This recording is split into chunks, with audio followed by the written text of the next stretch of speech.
Vyaptadehaya Dakshinamurtaye Namaha.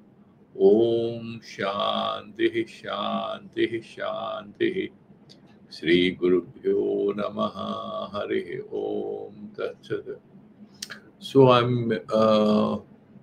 I'm sharing a simpler page, not the text with a lot of commentaries. Only the Moola I'm sharing so that it's easy for you, and then we will look at it as we move forward.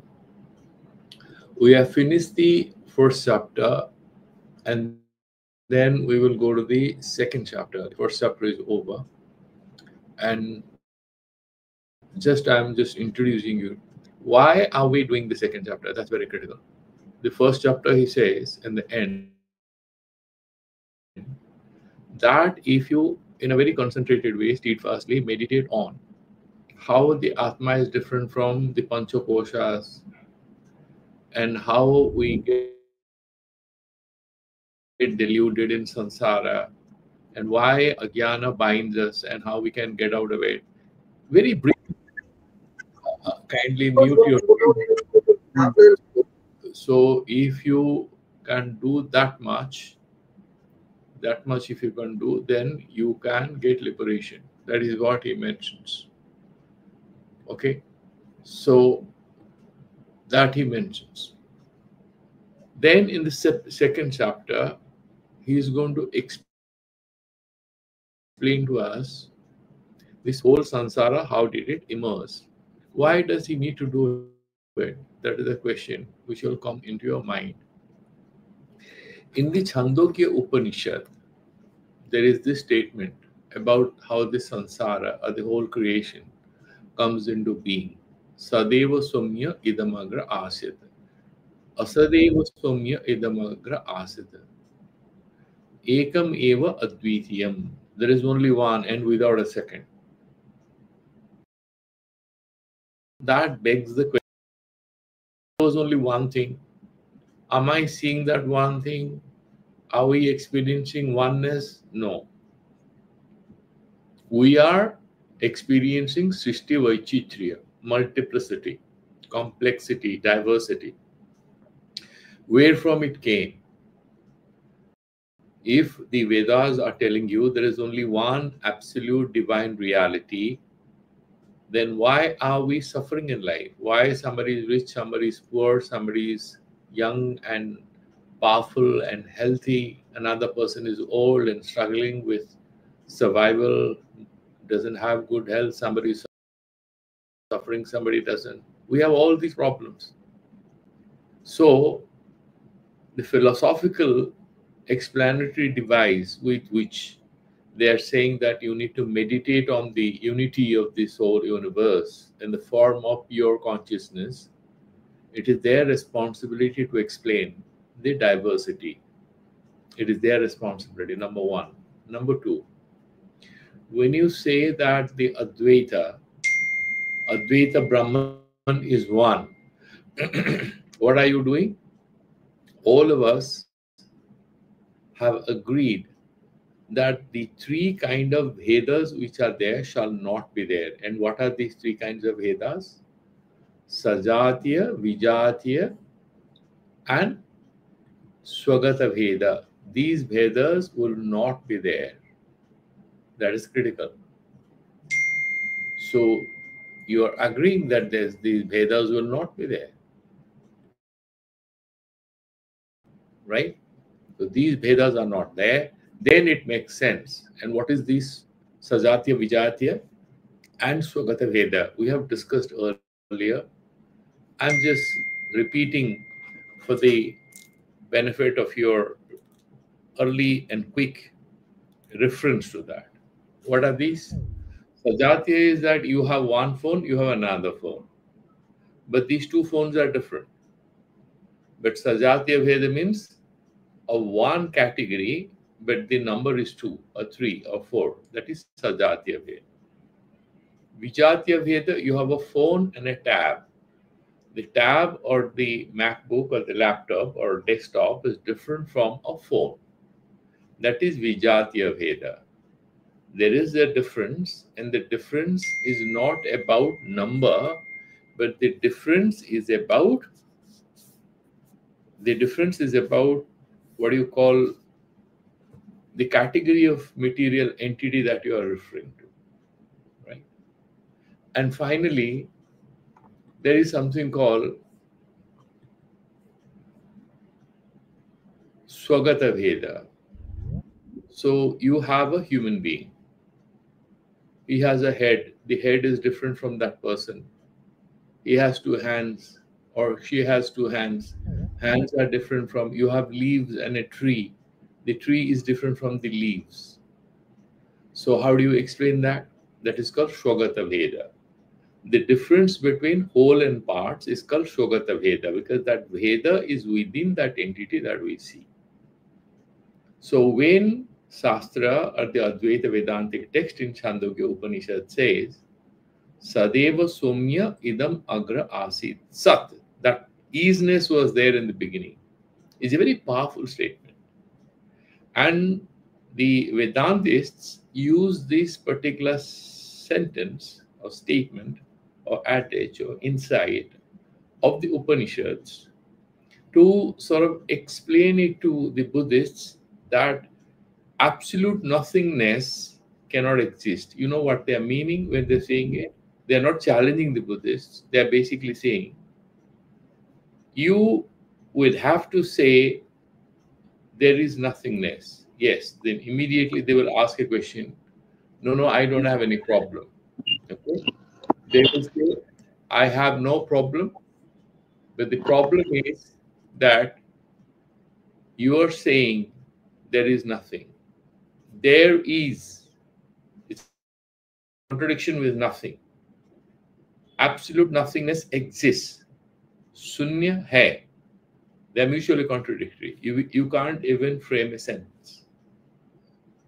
That easiness is what the Vedantis draws the attention of the Sunyavadis, the nihilists, or those who would like to talk about emptiness. Actually, the smarter Buddhists also kind of saying the same thing as Vedantis, because they also say, when I'm saying empty, I'm not saying nothingness. They also agree. Smart Buddhists will come out and they would, even though their language is different, they come very close to each other because they are both non-dualists. The Advaita Vedantists and the Mula Madhyamika, the Sunyavadis, they say, they use the word Sunya, we use the word Purna. That is the difference. Both of us agree there are two truths. Both of us agree that the ultimate final truth is something which is imperceptible.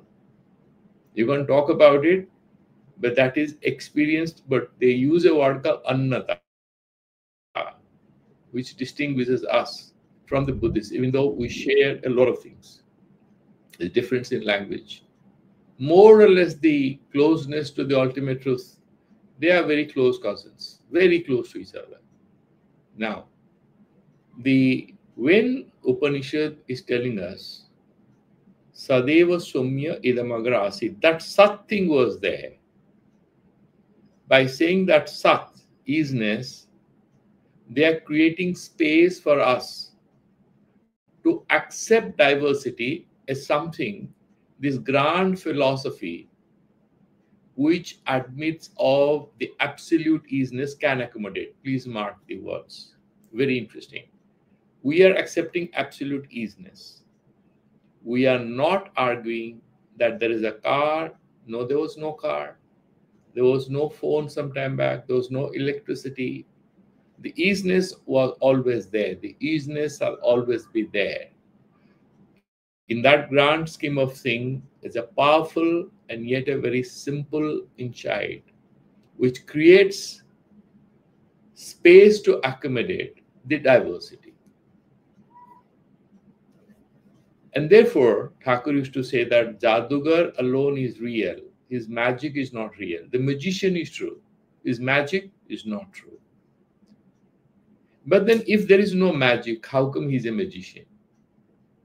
Therefore, he shows you some magic. Well, the magic is not real. He alone is real. So here, now the Srishti Prakriya, because we have discussed about Jiva and Ishvara, both are distinct from each other, not because somebody is 5 feet, the other one is 6.5 feet or 7 feet. No, they are both pure consciousness. But upadhis are the superimposition of the qualities attributed to them are different. One is alpajna, Ishwara is sarvajna. One is alpasaktiman, he is sarvasaktiman, is omnipotent. This guy has minor capacities, or the professionals use the word competencies or capacities. Then alpakshanasthai, we are here for a few years, and Lord is nitya, is eternal. He was always there, he shall always be there. Of course, jiva is also nitya. Insofar as there is no mukti, jivas also come. Till liberation, we also hang around. But there's a big difference. Because it is avidya, or ignorance is the upadhi, that is the filter through which we gain our qualities. Whereas God gets his qualities, or Ishvara gets his qualities, through a upadhi with a filter called that Suddha Sattvatmaka Maya Upadhi. So he doesn't get entangled in these details. We get entangled in the details because of the predominant presence of two things, Raga, Dvesha, Rajas and Tamas.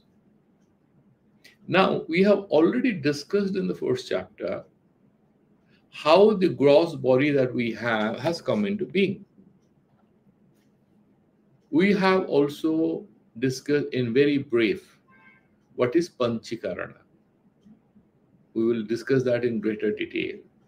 Panchikarana, that you know, that Akasha, that you have that Brahman, then Akasha split into 50%, another 50%, 12.5 from the other Panchabhutas.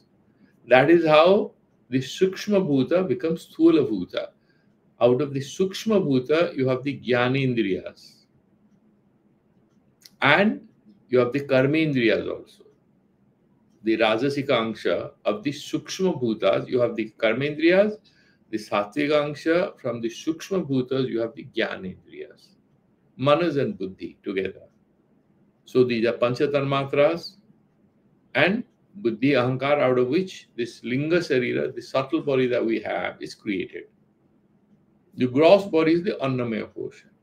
Then Pranamaya Kosha, Manomaya Kosha and Vijnanamaya Kosha in the realm of the Linga Sarira, or the subtle body. We have discussed that. We don't need to revisit it. But this somehow doesn't look like a very comprehensive understanding for somebody who is trying to study Vedanta, because he would have a few confusions. Who created the samsara? How it was created. You talked about how the human being came into being, how the Panchakoshas came, and the self is beyond the Panchakoshas. The self is not supposed to be confused. Okay, if we have some problem in the Annamaya Kosha, you may have arthritis, you may have some problem somewhere. Some issues in the Pranamaya Kosha, you have muscle pain and stuff like that. You have no energy. Some problem in the Manomaya Kosha, you have a lot of depression and anxiety. You have some problem in the Vijnanamaya Kosha, difficulty in understanding things. Your analysis is not foolproof, not expansive, not inclusive. There's some problem, some disturbance in the Anandamaya Kosha. You're not getting good sleep and you're not enjoying your life in a certain way. However, the Atma is not having any problem. It's beyond all this. We had, if you remember, used two words there, anivritti and vyavritti. The qualities of the Annamaya Kosha become irrelevant when we do a jump from the Annamaya Kosha to the Manomaya Kosha, or from Jagrata Avastha to Swapna Avastha. Jagrata Avastha, you see the material world through your senses. The moment you sleep, these Bahya Indriyas go to sleep. Now they are not in operation. That is the Vyavritti. Anivritti, Shakshi, that witness self is there. So through, and then we go to Swapna. Okay, still Manas is active in the Swapna Kala. From Swapna, when we go to Susupti, Mana, Buddhi, Ahankara, everything, they go to sleep. Jnanendriyas, Karmendriyas, the Annamaya Kosha, they are all irrelevant. And yet, when we wake up, we say we had a wonderful sleep. It was a very happy experience. To be able to say that, there must be an experiencer. And who is that one? So they refer to that witness self, the Sakshi Cheta, Sakshi Chaitanya, the witness self. Through avidya vritti. Avidya vritti means avidyatmaka vikara. That particular avidya vritti, it is able to experience, because Atma doesn't undergo any change, right? So that particular vritti or vikara happens, it's avidyaka, it's a delusional thing. Through avidya vritti, Sakshi Chaitanya is able to experience it, and when we wake up, we sort of extrapolate that thing, and we are able to explain that this is how it is. Right? Simple. Now, in the second chapter, a student, any of us, can have a doubt in our minds. How does the human being come into picture? You haven't explained to me about the Panchabhutas. You straightway said Shukshma Bhuta and Stula Bhuta. Annamaya Kosha is out of Stula Bhuta. Have you explained to me how the Stula Bhutas actually came into being? Now, Panchadashi, the second chapter, in a way, is a bridge between the Upanishads and the elaborate Vedantic theorizations by the Vedantic scholars. It's not an independent thinking. It's not an independent research article. It is based on, and it's an elaboration of the insights that we get in the Upanishadic texts, such as in the Taittiriya Upanishad. It is there. That we are only getting. Now, somebody might say the absolute divine, Shruti or the Upanishad says, is one and without a second. The diversity has emerged out of it. How is that possible? So Ramanujacharya would talk about Brahma Parinamavada. Brahma Parinama, the Param Brahma himself has manifested. We are part of that universal body that he has. And he's not affected. There is a aprithakva siddhi, that concept he uses, that we cannot be different from the absolute. He also talks about Advaita. But his Vishishta Advaita, he stops at the level of the Saguna Ishvara. Like Christians or like Muslims, they go to the level of what? Saguna Ishvara. Absolute one, monism, but the monist, the absolute God, has qualities. He's loving, he's protective, he's caring. Advaita Vedanta and the Buddhists, they jump to another level, where they are talking about pure consciousness. The Vedanta is talking about pure consciousness, which is beyond this particular identity called Ishvara, because that is a Maya Upahita Chaitanya. That is also a certain level you are putting. The pure thing, that absolute consciousness, is without any name and form. Can I talk to him? Will he help me, Brahman? Can I meditate on him so that my daughter's marriage will be organized nicely? You are watching. Any of you who has not muted yourself, kindly mute yourself. Therefore, it is very critical that we need to understand that there can be vichara of the Param Brahma, dhyana of Ishvara. For us to pray, to meditate. Now Durga Puja was over. And Ma Durga is essentially with name and form of that absolute divine. She says in the Devi Bhagavad, Sarvam Khalu Evaham Nanyad Asti Kata Sanatana.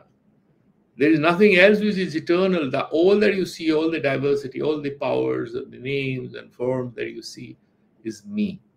Brahma, Vishnu, Maheshwara, just like my children. They are there to serve me.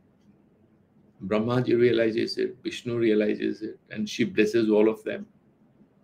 Devi Bhagavata. That is also Advaita. That's called Sakta Advaita, Sakta Advaita. where the Divine Mother is put at the pinnacle of everything. Then you have Shiva Advaita, where Lord Shiva is put at the pinnacle of everything. You have Vaishnava Advaita, Narayana, like Ramanujacharya. Or Achintya Bheda Bhedavadis they would put Lord Krishna, Namukishora Krishna, at the pinnacle of everything. They will have their own theories. We have no conflict with anyone. The Advaita Vedanti cannot have, by the very orientation, any conflict or differences of opinion with anyone, because the very pedestal that he or she is talking about is supposed to embrace and include all. Is talking about the supreme, which is neither divine nor indivine, is beyond all names and form. How then creation happened? When it happened? These are the questions people ask from a scientific point of view, or the materialists have that curiosity, where from it all came. This chapter is going to discuss all that. Now here, say, let's imagine that you want to make, because it's puja time, I'm giving examples where you just relax. Like people make a lot of rabidis, right? Or rasmalais or sweet dishes, payasam, all that. Now rabidi, to make rabidi, for example, that milk pudding, you need milk and need a bit of butter, need some spices, some sugar, jaggery, whatever. So there are two things that then you need a skillful chef will be able to convert, heat the milk and treat it with spices and sugar and everything, and prepare that milk pudding, which is so tasty, much sought after. It's offered as prasadam. So you need two people, right? Two causes. Nimitta karana, the efficient cause. And then you need milk and sugar and ghee and all that. This is the material cause. So upadana karana. Of course, you need the oven and stuff like that. These are the samagri. There should be electricity in your house. Otherwise, how do you do it? These are all samagri. So these are all different, a set of causes, but mainly these are two. Mainly what happens? Is there any problem? Oh, sorry. So therefore, it's important that we need to understand these two aspects. So remember these two words. One is nimitta karana, the other one is upadana karana. These two karanas, material cause and efficient cause, these two. Here, say for example, in Christianity, we read that God made man in his own image out of clay. So God wasn't clay. He found clay somewhere, then created us in his own image. In Vedanta, God doesn't go to find anything. Why? We say he is all inclusive. The word Vishnu Praveshane, he is Sarva Vyapaka. Where does he find clay? Is he not there in the clay? What is there where he is not there? Which is not him. So there is a word called Abhinna Nimitta Upadana Karana. He is the material cause and he is also the efficient cause. He changes and he changes. There are two ways in which this happens. He changes something into something. In that sense, nimitta. He changes, he himself becomes something. And the subtle fight between different schools of Vedanta is about explaining these two sentences. He changes, he transforms, he transforms. He transforms himself into this reality. These are the creationists. They accept creation to be real. And then there is a group of people called the Vivartavadis or the Buddhists. Of course, they don't admit of God. But the Vivartavada, Vedanta and Buddhism is, they are talking about a projection. This is how it looks. It is not absolutely real. So a lot of people will ask you this question. Is creation real? They say, okay, for material, simple purposes, it's all real. Absolutely not real.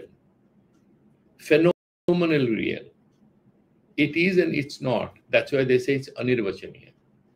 This is called Vivarta Parinamavada. There is a process of manifestation, Parinamavada. There is a consequence, there is an efficient cause, and there is a material cause, God Himself, both, Ishvara Himself.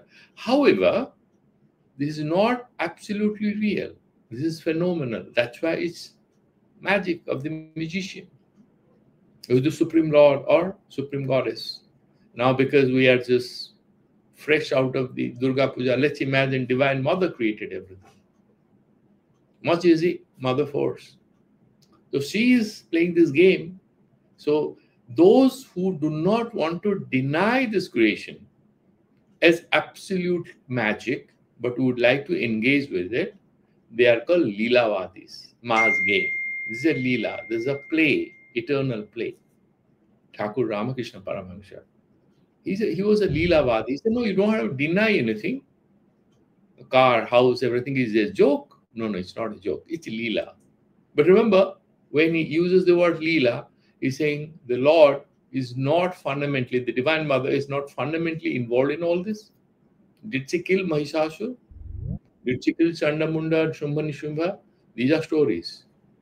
From the ultimate point of view of Advaita Vedanta or Shakta Vedanta, these are stories in order to tell us the infinite power, knowledge, and spread all the power, the knowledge which is involved, the spread which is involved, the vastness, the unknowable grandness of the Supreme Divine. Therefore, in that, we can get liberation. In which sense?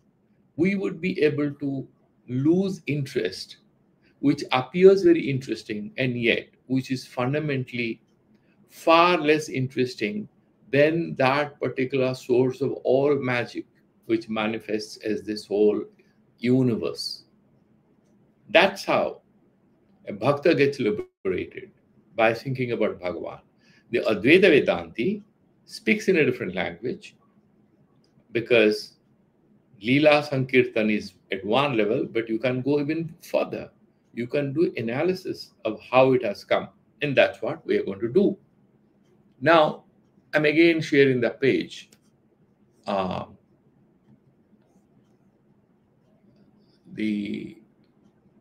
is that? Panchadashi, yeah. So, see the Panchadashi page.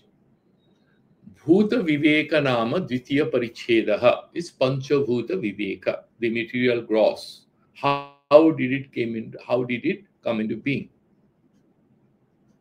Sadatvetam Shrutam Yattat Panchabhuta Vivekataha Bodhum Sakyam Tata Bhuta Panpravichyate. There is a interesting commentary in the Kalyana Piyusha Vakya. Okay. So what he says there is that, look, there is nothing which is imagined here. Because in the first chapter, he talked about Anuvritti, Vavriti, and all these koshas, and beyond the kosha is the self, different from the Sukshma Sarira, different from the Karana Sarira, the Sukshma Sarira, different. Karana Sarira is the Anandamaya kosha. The Atma is different. It's neither the Sthula Sarira nor the Sukshma Sarira. It's neither Annamaya kosha, nor is it the Pranamaya kosha, Manomaya kosha, and Vijnanamaya kosha, nor is it the Karana Sarira or the Anandamaya kosha. Is beyond all this. Pancho kosha titaha avastatraya sakshi ayam atma. That is what Shankaracharya says in Tattvabodha. Is beyond all these three states: waking, dreaming, and deep sleep, and beyond all these five seeds we associate with who we are. And therefore, in order to understand the self at a macro level, micro level, to expand it and capture the truth at a macro universal level, we are going to do the Panchabhuta Prakarana, because the Annamaya Kosha comes out of the Panchabhuta. Therefore, he starts with the prayer, Natva Sri Bharati Tirtha Vidyaranya Munishwarau. Now it's very interesting, right? Now, Vidyaranya, you might ask this logical question. Who has authored this book? Vidyaranya Muni. And he was initiated into sannyasa by his own brother called Bharati Tirtha. There is a theory. Vidyaranya Muni had a very active political life. They had another brother called Shayanacharya, who was again a married person, but a great author and a scholar who has written the Sayana Bhashya on many Brahmanas in the Vedas. A colossal powerhouse of knowledge and scholarly, skill and energy and everything, Shayanacharya. Vidyaranya was a minister to the king of Vijayanagaram, Vijayanagara Empire, the king, and he wrote many books. And then he also took sannyasa, and because his brother, it is said, sort of smiled at him saying, have you forgotten all that you are spending a lot of time advising the king? And therefore he withdrew himself and then wrote Panchadashi for the people who can understand the philosophy. He took sannyasa, lived a few years and abandoned his body. He left his body. And then 6th chapter onward, some people say that it is Bharati Tirtha who concluded the book.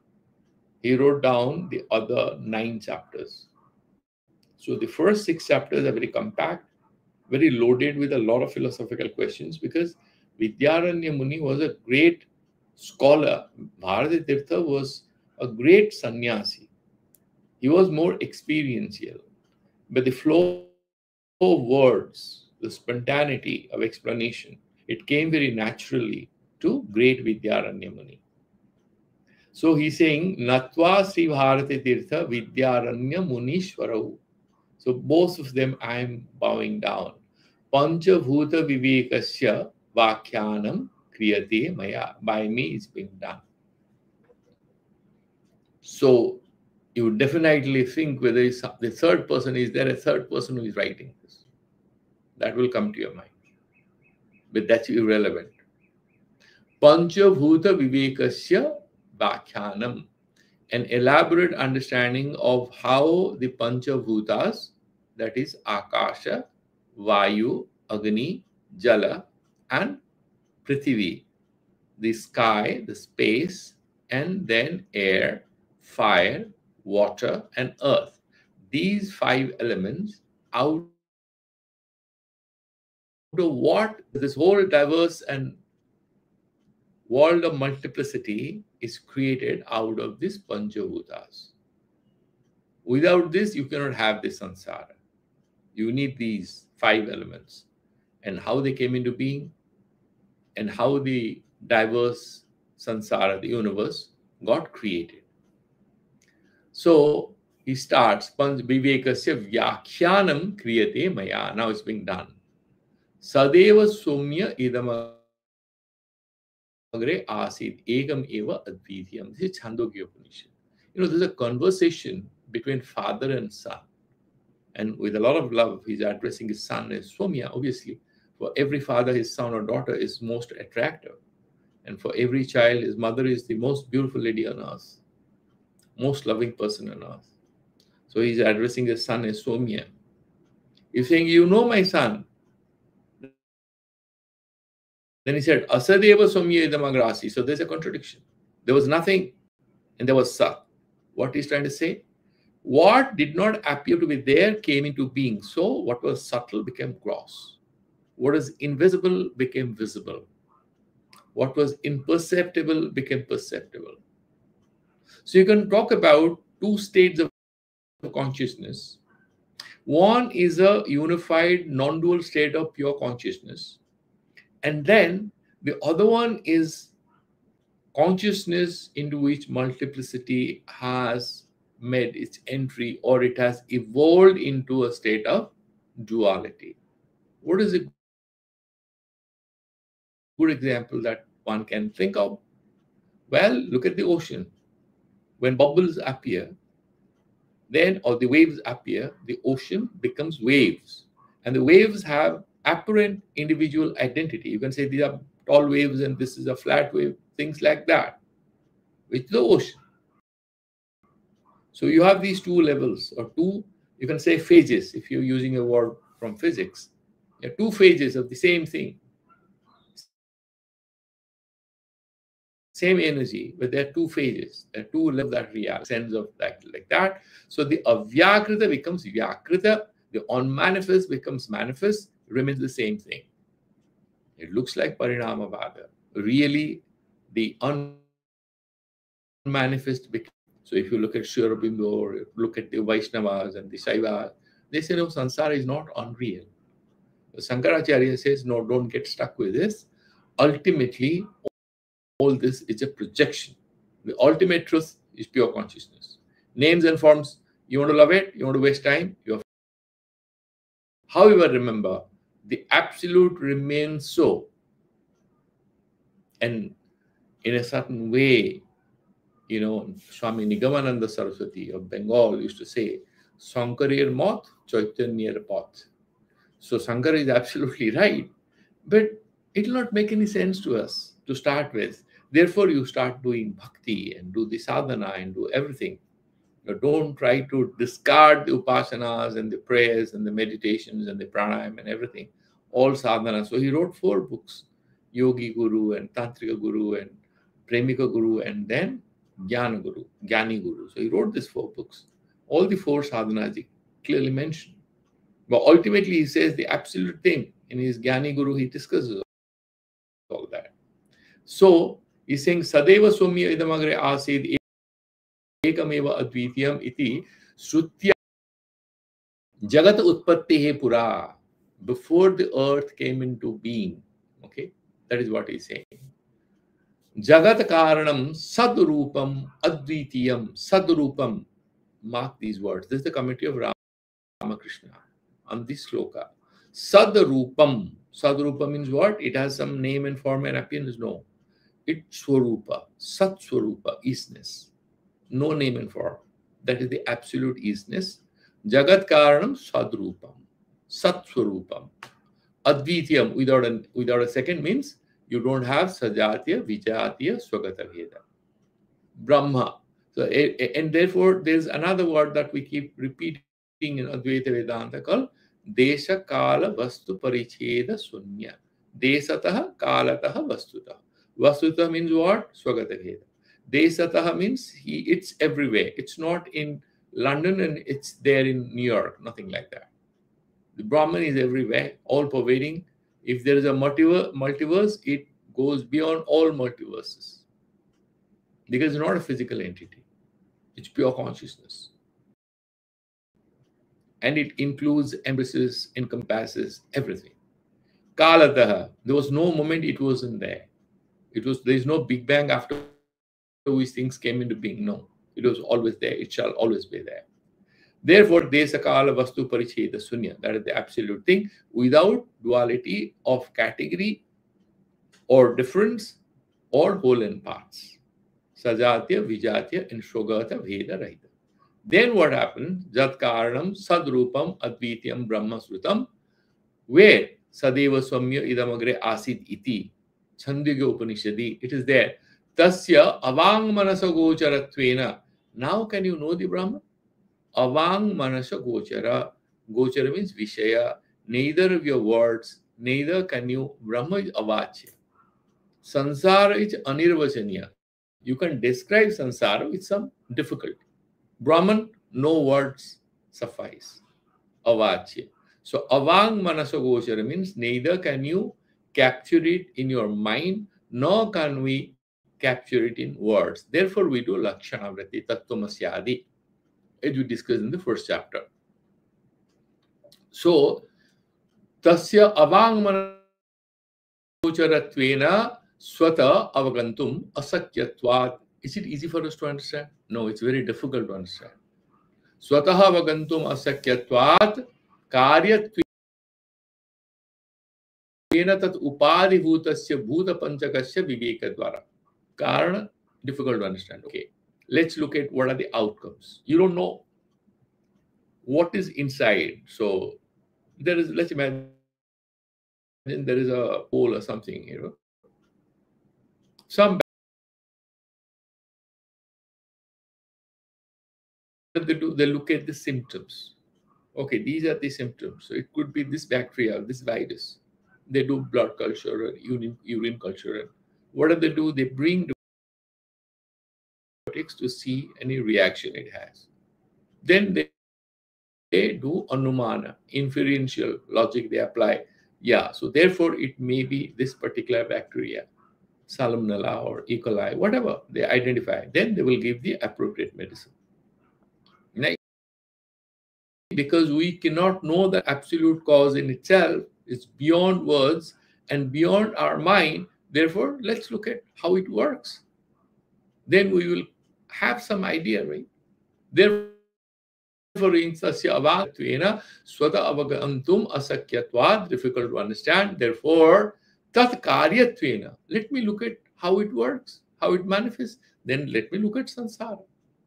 Jadugar kaun hai? We don't know who is the magician. Let's look at the magic and then think how great was the magician. Tad upadhibhutasya, that Chaitanya, that Param Brahma, which is having a upadhikal Ishvara, and then how it manifests in the sansara. Bhuta Panchakasya. What is Panchabhuta? Is it different from the Param Brahma? No, it's Param Brahma. Everything is Param Brahma. These are different names and forms people have assumed. You are Brahman, I am Brahman, this computer is Brahman, the words we hear or listen, everything is Brahman. There is nothing which can exist outside of it. Why? Because we again and again saying it's omnipresent, omnipresent. Therefore, saying Bhuta Panchakasya Viveka Dwara. Viveka means through Vivechana, analysis. Tada Avabodhanaya, in order to explain that Brahma Tattva, Upadghatatve Bhuta Panchaga Vivekam Pratijanite. So he's giving an introduction, therefore no. Okay. Therefore, the first sloka, the first one is Santi Mantra. Why you do Santi Mantra? There could be some Pratibandhaka when you are going forward. So there is a prayer, Mangala Charana. Now we are getting into the text. Sadadvaitam Srutam Yattat Panchabhuta Vivekataha Bodham Sakyam Tato Bhuta Panchakam Pravivichyate. Sad Advaitam Srutam. Sad and Advaita. Sadeva Swamya. Then he adds another sentence called Ekam Eva Advityam. It's one. Is there somebody who saw God when he was creating the sansara? No one. There's no one above him. The mind reads and interprets the reality. God's created reality. Who is the creator of creator? Is there a consciousness which takes note of the consciousness that we have? And that is the great absolute consciousness. And then, is there a consciousness to look at it and confirm the title that is pure consciousness? No. Then there is anavastha dosha. Right? There will be infinite regression. Therefore, sad advaitam shrutam yat tat, that you study in the Upanishad, tat panchabhuta vivekataha, by looking at this panchabhuta and by making sense of it, bodhum sakyam kim tad brahma. We look at the and imagine the cause and meditate on the cause and return to it. Tataha bhuta panchakam pravivichyate. Therefore, I am explaining to you the panchabhutas. That is what he's saying. Okay? Pravivichyate. First, that is the verse number 1. Okay? Let's now look at how he's having some. But before that, I need to sort of mention one small thing. In the Taittiriya Upanishad, in the second Balli, he says, Tasmadva etasmad atmanah akashah sambhutah. Tasmadva etasmad. From that very Brahman. There is a word from there and from here in order to distinguish about two levels, two aspects of that great, grand, infinite reality. Tasmad va etasmad atmanah akasha sambuddha akasad vayuhu. So this is the manifestations of sansara. Big Bang, we have theories how the whole universe came into being. Here, how are they telling you the Srishti theory, the theory of creation? Out of that absolute oneness, what first came? Five tanmatras will come. Mahad, and then Ahankara, and five tanmatras. These are Prakriti, Vikriti, and Sankhya. Vedanta doesn't deny it. These are small, small theories. They don't have much fight with it because ultimately what is true is that absolute truth. So what he's saying, Akasa the Vayuhu, from Akasha, Vayu came. Vayor Agnihi, from air came fire. Agnir Apaha, does it strike in a chord in you? That's what we have studied. The sun split, and then you have gaseous balls, and millions of years suddenly there is, and then out of that ice age it melts. Then you have earth, and then you have the plants and jellyfish and everything. Then you have human beings, different animals come into being. Start with a gaseous ball, then there's fire, then water or ice. From there you have earth. Now go back. For any universe, whether Big Bang or anything to happen, what must have happened first? Space, the sky, the universe must have happened first. Then you have these entities in the universe that must have come into being. And that is what he's trying to say. Vayuhu, Vayor Agnihi, out of air comes fire. Agnir Apaha, from fire comes water. Advyaha Prithivi, from water comes earth. Prithivya Ausadhayaha, you have the plant lives, they emanate out of the earth. Ausadibhyo Arnam, out of these plants, then you have food grains. You have fruits, you have roots. Then you have hunters and gatherers. They have something to eat.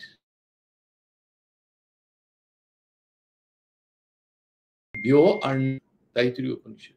Annat Purusha, then human beings. Sava Esha Purusha Annara Samayaha. Therefore, this Purusha is a combination of Arna and Rasha, water and the material frame we have. Idam eva shiraha, ayam dakshina pakha, ayam uttara pakshaha, ayam atma, idam pricha pratishta, tadapyesha sloko bhavati. This is the first sloka of the Ditya Valli. Now we'll go to the next one. I just wanted to tell you that nothing is imaginary here. Nothing is a creative, elaboration of any truth. This is essentially in line with the Upanishads. So now we'll go to the next sloka. How then these Panchabhutas, that much only I will cover up till the sloka number 5. Savdasparshau Ruparashau Gandho Bhuta Guna Vyoma Dishu Kramat. Now, each material entity is Panchabhutas, 5 elements, which are created by the Lord of the universe or the Godage. You can say Lord Shiva or Vishnu or Divine Mother or Jesus, Allah, whosoever you want to create, I got no problem. The Advaita Vedanta will have no problem with names and forms. So far you admit of the ultimate reality, there is no problem. If you don't admit, also no problem. Why? Yeah, there will be a time when then your mind opens up and you are able to accept that the ultimate ineffable reality is beyond all names and forms. Sabda sparshau, rupa rasau, gandho, bhuta guna ime. 5 qualities he mentions. Sabda means sound, sparsha, touch, rupa, visibility, appearance, rasa, taste, gandha, smell, bhuta gunaha ime. These are the 5 qualities of these different categories of bhuta vastu or material entities. Eka, Dvi, Tri, Chatuhu, Pancha Guna. Why are they saying? You may have a doubt in your minds. You have Panchabhutas and they have 5 qualities. No, that's not how it is. The call,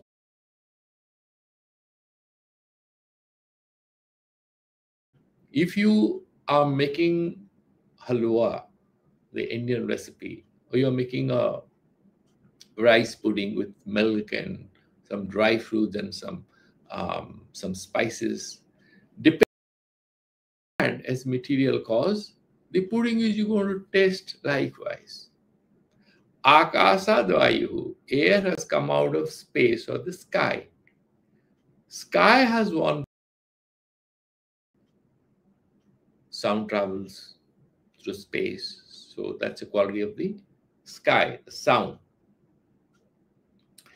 Therefore, what are they trying to say is because the sky has manifested air, air has to have some quality of the sky, which is sound. Plus, it is own quality. Like father's quality, the son will have, and he will have some qualities of his own. And that is what is the specific quality of Vayu? Sparsha. When there is any air, we use a fan or air condition, anything, we have a feel of it. Savada and Sparsha. Then you go to fire. Fire, then you will have Sadda and Sparsha plus its own quality. What is that? Rupa. That is attributed to fire. Right? So you have Bhaswara Rupa. It's a Prabha Rupa. It illuminates. We are being able to do this satsang because we have light. And that is a manifestation of fire. Whether it is electric bulb or your computer screen, whatever, you see that's one. And then what?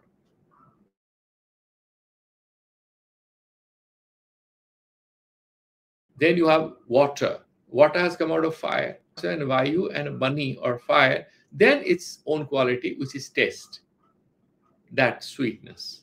And then when you go to Prithvi Tattva, you'll have all the 5 qualities which are causal elements above it, then add to it its own specific quality, which is Gandha or smell. But you say the air, yeah, the air smells it because of diffusion of these earth particles having different smells. That is how they explain. Taste, earth has different taste, yes, it will have. Yeah, but that is this taste element is associated with water, smell is associated with earth, the appearance, the color, whatever is associated with the fire element, and then you have that touch thing associated with the Vayu element or the air element, and then the sound element is associated with the space of the sky element. Now let's look at it, it's much easier. Sadda Saparsho, Rupa Rasho, Gandho, Bhuta Gunaha, Ime. These are the 5 qualities. Ekadvi, Tri, Chatuhu, Pancha Gunaha. Why is he mentioning all this? Because 1 quality only will be there in sky, 2 qualities in air, 3 qualities in fire, 4 qualities in water, and 5 qualities in earth. Bhyomadishu Kramad, in serial. Starting, then it increases to 2, 3, 4, and 5. Nanu ete gunaha muta eka ekasya eka gunaha. Do these qualities belong to all 5 of them, or 1 quality for 1 particular material entity? Iti vimarshayan na ubhayathapi kintu prakarantam asti iti abhiprayana aha eka iti. So he's saying, look here, ekadvi tri chatuhu panchaguna. Neither only 1 quality is assigned to 1 material entity, nor all qualities are there in all 5 of them. But there is a gradation depending on the causality chain. The causal aspect will have less quality, and the causal material will have its quality trickling down to the next level of the material manifestation. Tadeva prakarantam visharayati. So in the sloka number 3, he says, Pratidhvanir vyat sabdo vayo vasiti sabdanam anusnasita sangsparsho bandham bhugu bhugu dhvanihi. It's very simple. Pratidhvanihi vyad sabdaha. You have this echo, and that's if you are in a very grand field, playground, and you speak something aloud, it turns back to you. If there is a mountain or something nearby, it comes back to you. It can be frightening because it turns around and comes back to you. Sabdo Vayau Visiti Sabdanam.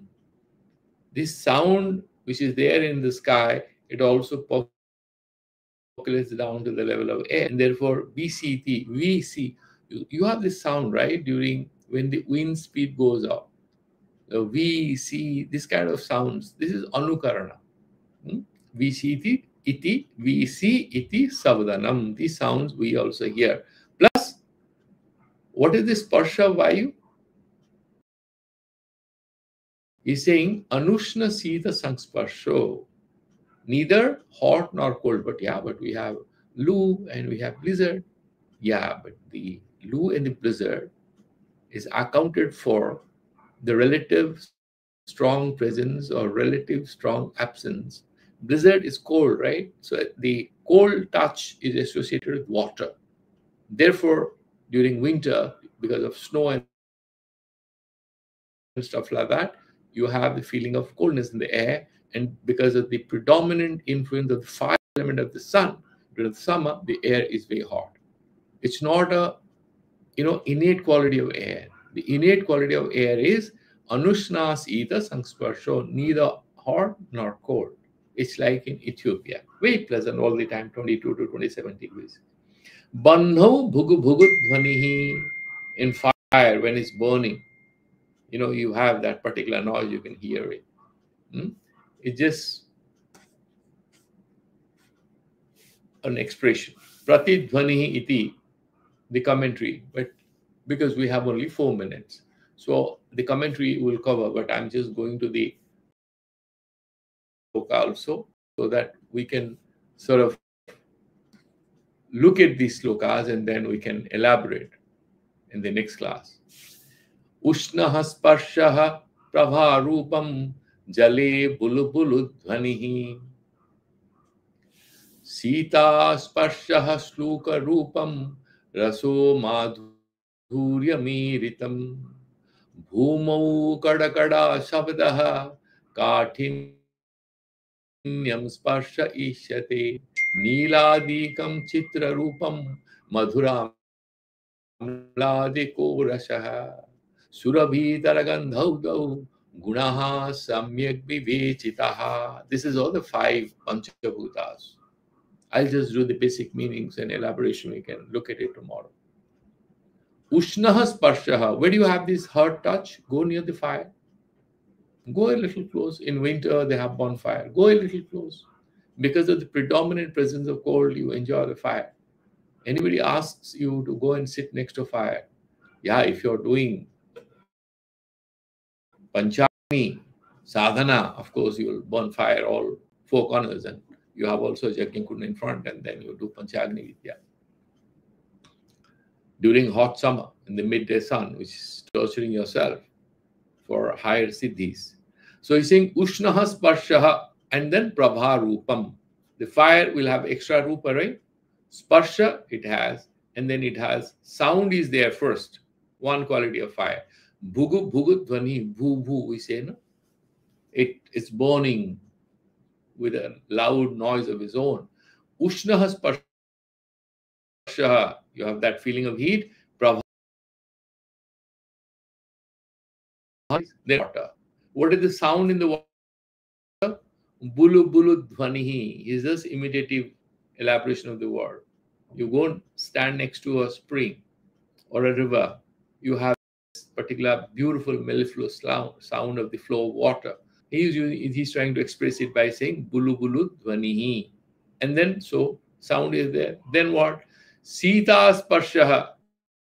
And then you have that cold feeling. Water is soothing, it's cold.